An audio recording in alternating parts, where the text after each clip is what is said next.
For the next 3 days, we're going to introduce you to the Redwork pieces in our kit collection. These Redwork kits are all inspired by the 1650s Altar Frontal in the Embroiderers Guild of Great Britain's collection in London. I was asked to create a replica of the piece by Charles Gotto, who was a very good friend and the then president of the Embroiderers Guild of Great Britain. And I began to work it, and unfortunately he was killed very tragically in a farming accident. And so the pieces that I stitched in here really represented a lot of emotion and connection with the Embroiderers Guild, because the Embroiderers Guild really did inspire me to believe that I could do this business and create kits, and that there were people out there who were really interested in historic embroidery. The design has huge amounts of long and short buttonhole stitch, speckling and other stitches like Holbein stitch, really reminiscent of the early 17th century in blackwork designs.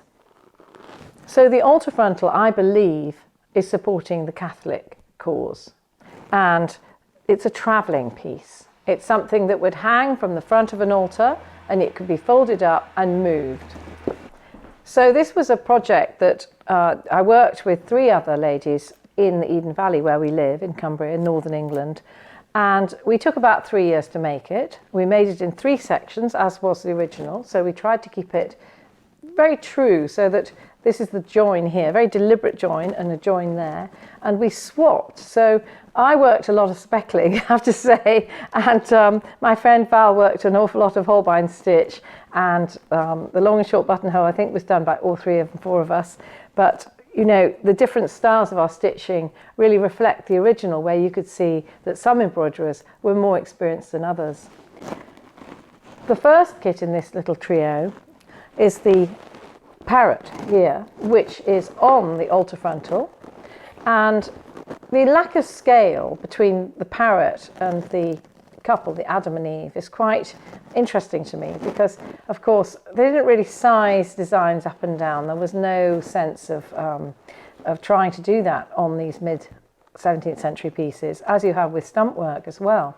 It's just filling the space. So the layout is very beautiful on this one, and you'll see a lot of parrots, and that was considered, you know, that you knew about being abroad, travel, the connection with foreign parts.